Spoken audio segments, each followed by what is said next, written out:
After weeks of research of products, prices, brands, and different opinions and reviews, I decided I wanted to go with something that was going to dull the tin can sound of the empty van and help with making it quieter. And also, with home base being Las Vegas, I also needed something to block out the heat from the sun. In my search, I found that closed cell foam sheets were supposed to do really well with blocking out the heat. And then lastly, I needed something to fill in the gaps in the wall cavities up near the ceiling and the floor. That was going to help with insulating as well as sound reduction in the van. To keep the ceiling cool while we apply the material, we're actually at our local garage. Look how huge those ceilings are. If you want to know where this is at, it's at the Orleans Casino. Maybe if we have a little time, we'll jump in the Omaha high-low games. But probably not. We got too much to do. First thing we're going to start with is the Silas Car Sound Deadening Mat. This is a sheet of butyl that we're going to put on as the first layer. The second layer is going to be the Noco Red 150 mil. This is the closed cell foam sheet. It's about the same size as the box you see here. And then the third layer we're going to put on is the 3M Thinsulate SM600L. We're going to use this to fill in the big gaps.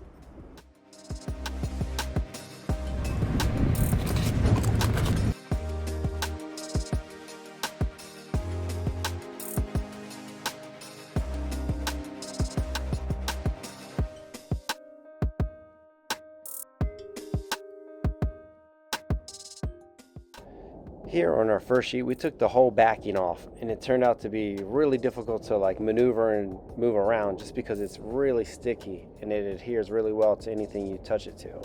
So with that comes our first tip.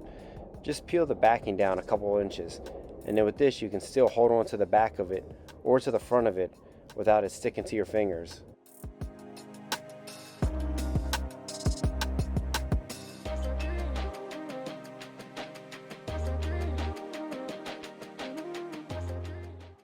And you can see here, after pressing 2 inches of the butyl tape, it's strong enough to hold the whole sheet up. So now you can come to the other side and just pull down the backing a few inches at a time, and then go back to the other side and press it into place, making sure you're getting out all the air bubbles and forming it around the van metal.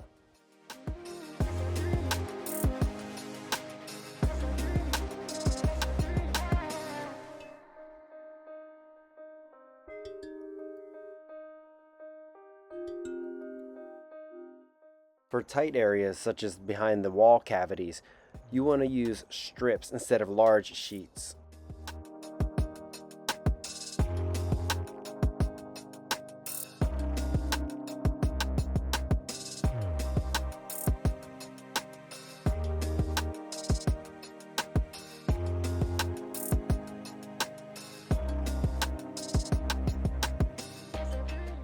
It's easy to use them. All you do is peel back about 4 inches, put your strip into place, and then slowly peel the backing as you push the butyl tape into position. This is the easiest way to get into a lot of the tight corners and crevices that you're going to encounter.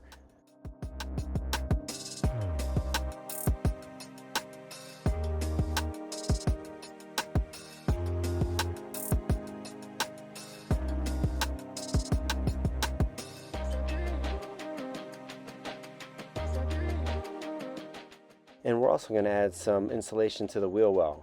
You can see Ford already has some insulation here, but we're going to add more to keep out the heat and the sound.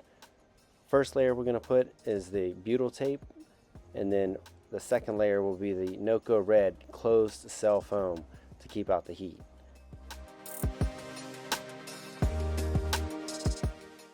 And here you can see in the ceiling, the Noco Red applies right on top of the butyl tape. And we did that in the ceiling and in the wall cavities.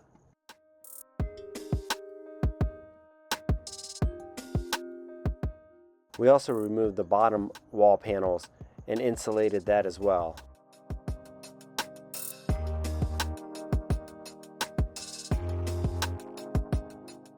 And the third and final layer was the 3M Thinsulate SM600L. We cut this to size and folded it in half, and that was enough to fill up the gaps in the wall cavities up near the ceiling and by the floor. Then I noticed a lot of heat coming up from here, so we took the trim removal tool, popped that clip, came down here, removed 2 screws from right underneath these handles on the driver's side and the passenger side, and we were able to lower it down a couple inches and slide this huge sheet of the SM Thinsulate above the headliner. And to hold up the insulation to the ceiling, we used wood strips attached to plus nuts in the ribs of the van.